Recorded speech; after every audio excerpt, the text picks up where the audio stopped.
Let's be real, hitting 50 can be a wake-up call. You're probably wondering, do I have enough money for retirement? Can I still retire when I plan on it? What about any unexpected expenses like healthcare or market volatility? But the good news is you can still retire with confidence. And today I'll go over 5 strategies that I like to use when I'm reassessing my retirement plan after 50. First and foremost, with any plan, and I literally mean any plan, you have to start with where you're at because that dictates where you're going. And that often means that I need to take a look at the income that I have, what percentage I'm actually allocating towards my retirement. I need to look at how much I have saved and how I plan on turning that into an income. I'll put a link to another video where I go through how much retirement savings do I need to have a certain income in retirement. Because depending on where I invest the money, that determines how much I actually need to have saved. For example, we know that there's really 3 main asset classes that build the multiple streams of income. And that is going to be real estate, the stock market, and that's going to be your own personal business. If I have my money in a business, I can leverage it in a way where I need less money to generate more revenue. The same is true with real estate. I only put 20% down, I could generate a larger amount of rental income from the asset in relation to how much I paid for it. In the stock market, generally speaking, it's a one-for-one play. Now, with that said, the stock market does give us access to all 6 streams of income, and it is true that the top 10% of wealth owns 89% of the stock market, and the top 1% of wealth owns 54% of the stock market. So we know that it's a great place to invest your money if you're trying to multiply revenue without it being tied to how you spend your time.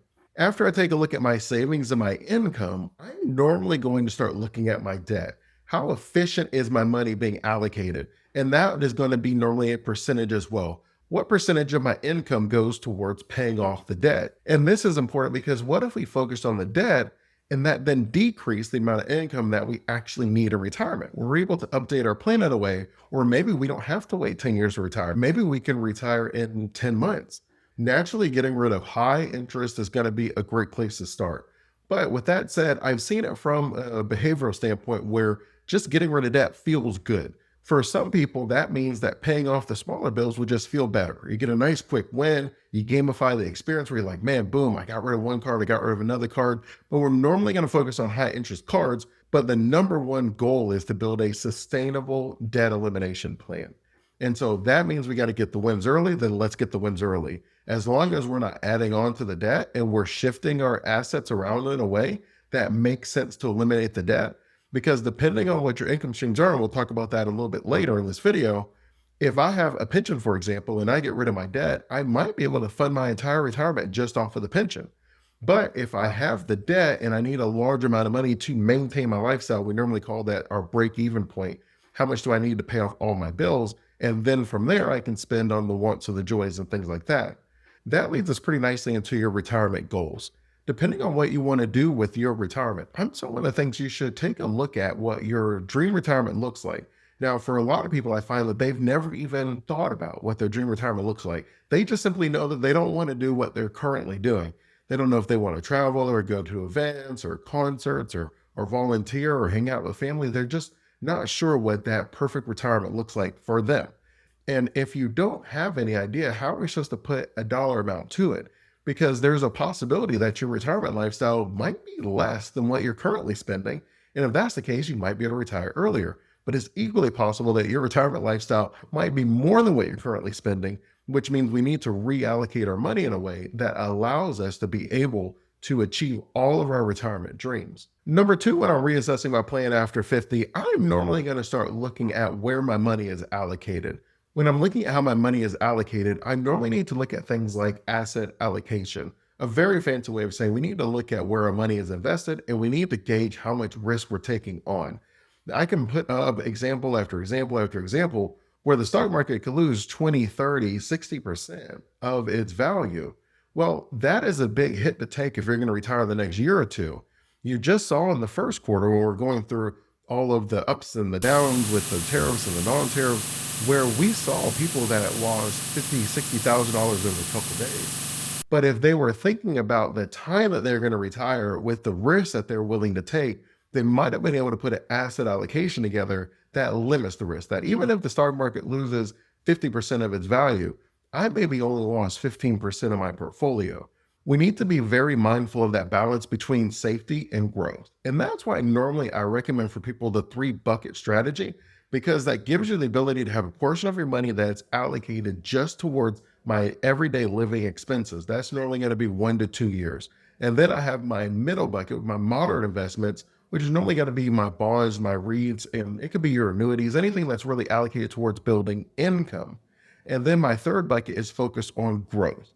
And the reason we like that is because I'm able to allow that growth bucket, that's my business and my real estate and aggressive investments, I'm able to allow that to recover from any market crash. And then I can still live off of my 2 years of cash or cash equivalent, like a money market account or a CD.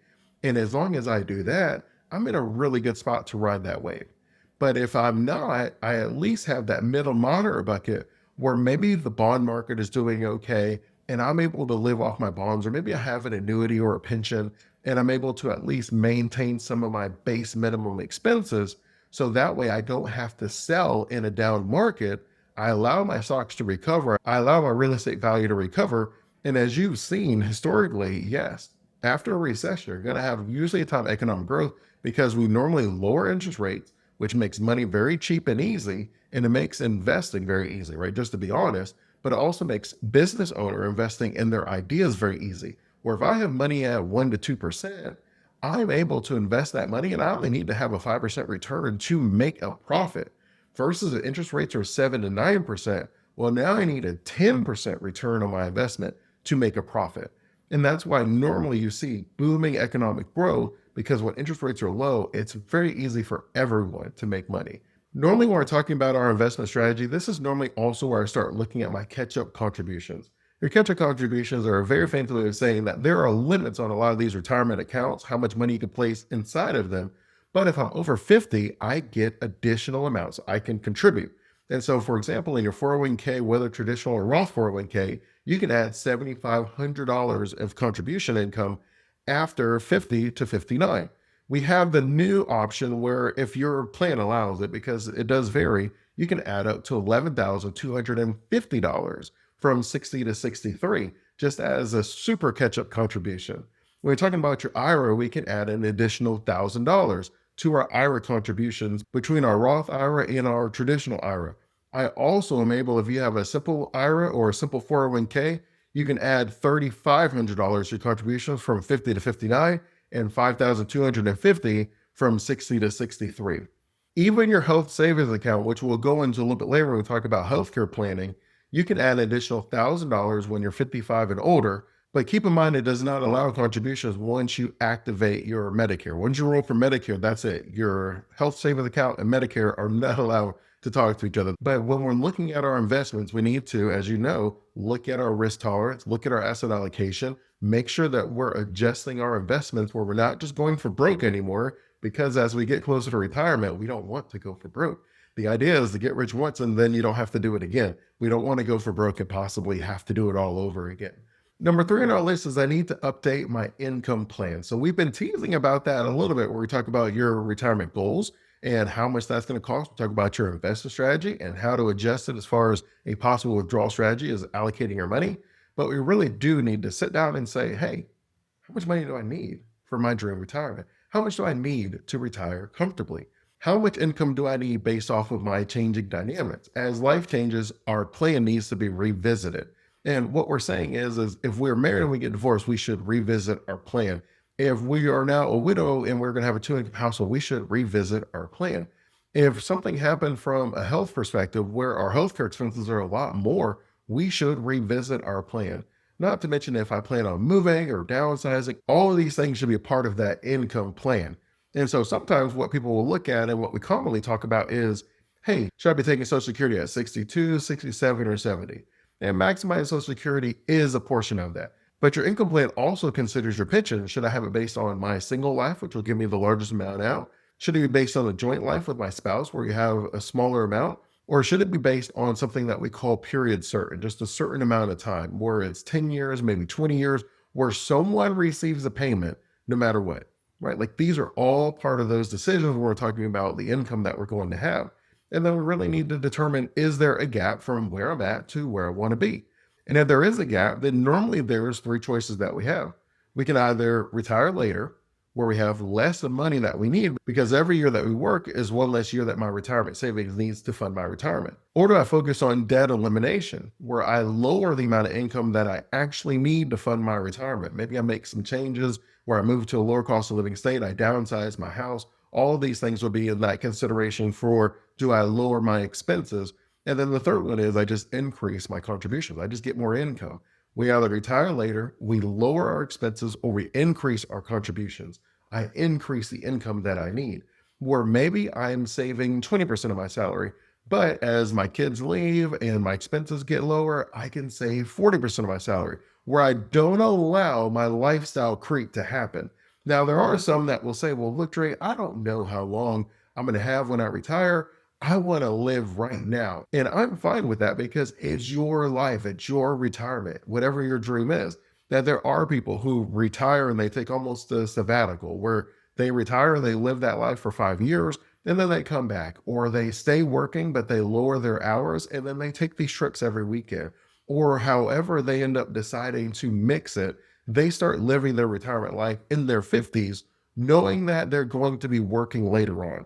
Because whether they're not sure from a longevity perspective, just how long they're going to be living, or whether they just want to be living that life right now, and they said, now is the time, and I actually like my job. So I would like to have a retirement plan that allows me to continue working while enjoying all of these amazing things in the world. We can definitely do that. We can put these plans together. And you'll find that you have a lot more leverage later in your career because you have all the wisdom. You've seen them put it together, you watch them take it apart. You can train people, you can do everything very efficiently. And as a result, they normally work with you a lot more. You'll find that there's a lot of fear about you retiring and what the company's going to do after that. So if you have the leverage, use it. And when you're talking about your income strategy, we normally want to look at whether we want to have Roth conversions and tax efficiency planning. And the reason we normally look at that is because if my income is being taxed, then I need more money to be generated so that I can maintain my lifestyle. But if I'm able to build a tax-free retirement, then that means I actually need less saved because I receive more of the income. And so sometimes what we can do is we can look at doing Roth conversions, strategic Roth conversions, where if we have a large percentage of our money inside of our 401k, I can then say, well, maybe I should, in these early years, start taking some money out of my 401k. If I'm okay paying some of the taxes now, I can do the Roth conversion at 50, 51, 52. I can do it over the next decade. I can have almost all of that income taken out of my 401k and my other pre-tax accounts. And now it's sitting in a tax-free Roth vehicle. And now you have all tax-free income in retirement. And instead of me having one large tax bill with required minimum distributions later in retirement, I now have spread it out over 10 years, over 15 years. And I was able to lower the amount of taxes I pay because I kept myself from being pushed into a higher income tax bracket. And so that strategy is normally something that we will look at as well. There are so many decisions that we get to make as we near retirement. And that's part of the reason that I had wrote the book, Wealthy Retirement Wisdom, is because I hear it all the time. I'm like, man, if I knew that then, I would have done this. I would have made these changes. And there are so many decisions that we get to make that can really set up our retirement in a fantastic way. And that's why, if you are interested, I do want to invite you to come to our Worry Free Wednesday. It's live every Wednesday. I'll put a link in the show notes. All you do is go to obsidianwisdom.com, click on I want a worry free retirement, and then simply sign up. And you can join us on our next live every single Wednesday, where I give you the 5 hidden risks to a wealthy retirement and 3 frameworks that I use with my clients today to ensure that they don't have any of those fears in their retirement. Number 4 on the list is planning for healthcare expenses. And this is the one that gets skipped all the time. And the main reason is because in our mind, when we dream of our retirement, it's a sunny day, we're sitting out, life is rainbows and skittles, everything is great. And we do not consider being unhealthy in the least. Well, at least that's the way I dream of my retirement. And so when you're thinking about retirement, we do have to consider healthcare expenses, whether from a very simple perspective of, I used to have half of it paid by my employer, and now I'm going to have Medicare, so I have to pay more out of pocket. And I have to figure out where my providers are going to be at. If I'm traveling, how does my health insurance cover that? Do I have to pay more out of pocket or less? And talking about co-insurance and caps and all these deductibles and different things, your healthcare expenses can add up a lot. They say that you'll spend about $200,000 as an individual and about $400,000 as a couple over the life of your retirement. And that is if we're healthy and everything is just a-okay. Now, we haven't even talked about long-term care. The numbers show that 7 out of 10 people 65 and older will have at least one long-term care episode. And long-term care is our ability to take care. And if that's the case, then that means that we need to figure out how much that would cost, because that is an expense we have to either insure against, long-term care insurance, or have a certain amount of money allocated towards that. And the numbers show that long-term care is traditionally about 3 years over the life of our retirement, not 3 years in a row, but 3 years over the life. And it normally comes up to about $50,000, $60,000 every single year. And so that means that we would need somewhere around $150,000 to $200,000 set aside to cover long-term care. And if we want to have insurance, this is a great time to look at that. That if you're 50, then it's a great time to see if you qualify for it. If you don't qualify for it yet, it's a great time to put a plan in place where you start being more active, change your eating habits to where you can get approved to have the long-term care insurance. The amount significantly goes up after we turn 60 because the insurance companies know what you and I know is that the numbers say 7 out of 10 people 65 and older. So normally the amount is much more affordable if we start in our 50s because they've already had 10, 15, 20 years of taking a premium payment to where they're able to make their money and they don't have to cover it as much in the monthly premium. Once you're over 60, traditionally speaking, the monthly payment is much larger, and that's assuming we get approved at all. That is not impossible that we would just be declined for long-term care insurance, which would then lend us to being able to get the coverage. Now, one thing I normally share with couples is that traditionally speaking, a male is going to pass before the female.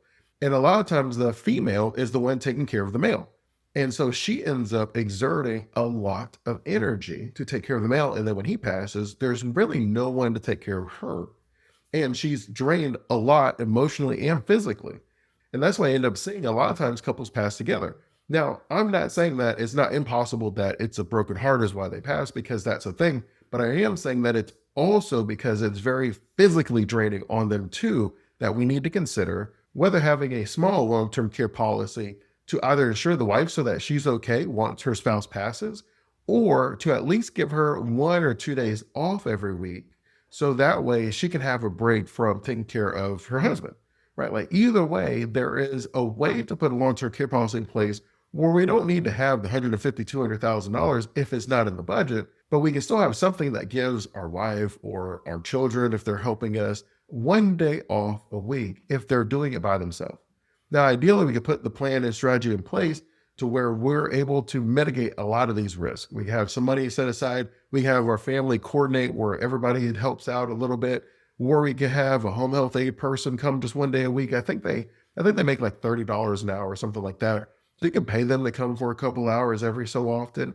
There are lots of ways you can get creative, but it starts with simply recognizing that I need to have a healthcare plan in place. That my retirement plan, my income, sure, that's great. My investment, sure, that's great.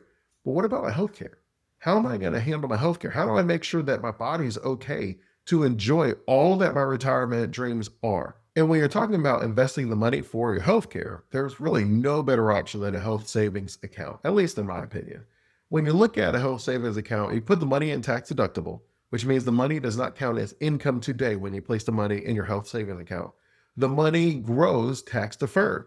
So I don't have to pay taxes on it every single year on the growth, right? My account grew by $1,000. I don't have to claim that $1,000 as income. We also can take the money out tax-free as long as it's on healthcare expenses, which all of us are going to have some sort of healthcare expenses, which means that your health savings account, your HSA, has a triple tax benefit and you have a chance of actually receiving money that Uncle Sam never taxed. Yay, right? Cue the rainbows. I don't know any other options that's available where you can actually get all the money without Uncle Sam ever taxing it. And so that's why I do love the health savings account. You do need to see if your employer has a high deductible plan, because that's the only way to access a health savings account is with a high deductible plan. And normally what we do is we try to control our healthcare expenses leading up to retirement to where maybe we're paying something out of pocket here, or we're able to have a flex spending account, FSA, where that doesn't roll over each year. So we spend that on our annual basis to pay for our healthcare insurance. There are a variety of ways that we can ensure that we have more of this money ready for retirement where we do want to have the most tax-free income possible. And then maybe we have to be a little bit more creative leading up to retirement, how to cover these healthcare expenses, But as long as we are able to leave the money in the health savings account, then we're in a really good spot as far as setting up for retirement and ensuring that we're able to pay all these deductibles, all these co-insurances, and we can really focus on enjoying our time in retirement. That leads us very nicely into number five, which is focusing on your lifestyle.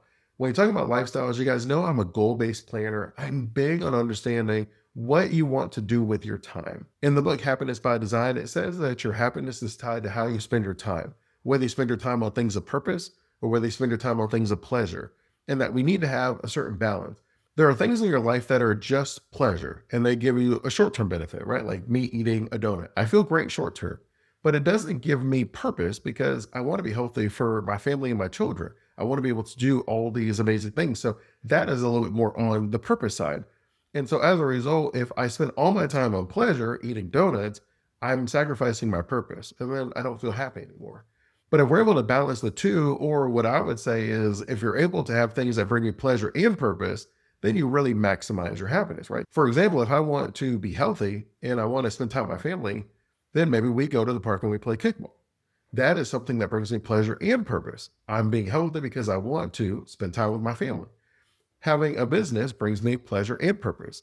As someone who loves economics, being a financial planner is like a pig playing in mud. It brings me a lot of purpose because I'm helping people live their dream life. And I'm someone who enjoys that a lot. I love the idea of people not sacrificing their dreams, but figuring out a way to achieve it. And I do puzzles for pleasure in my free time. And in many ways, people's retirements are almost like putting a puzzle together. And so I find a lot of pleasure and purpose in what I do, which is why I do it. And I would do it no matter what for a very long time. And so as we start understanding ourselves, we're able to recognize what is bringing me pleasure, what's bringing me purpose, and what's bringing me both. And so for pleasure, maybe you want to go to the Super Bowl or a World Series or a Taylor Swift concert or a Beyonce concert, whoever's concerts that are out there. That may bring you pleasure. But then on the purpose, you may want to volunteer. You may want to spend time with your grandkids. You may want to travel the world. You may want to do things with your spouse. All these things could bring you purpose. And then the things that bring you both, however that looks, you end up doing those things too. And you start filling out your retirement because there are a number of people who retire and they're like, I don't even know what to do. I was running away from pain, but I wasn't running towards pleasure. In a human behavior, that's what we all do. We either run towards pleasure or away from pain. And I'm trying to get more of us to run towards pleasure and less of us to run away from pain. Because if we run away from pain, then you'll find yourself probably going back to another job. Because your retirement is this open void of time, and you're not 100% sure what brings you happiness or pleasure.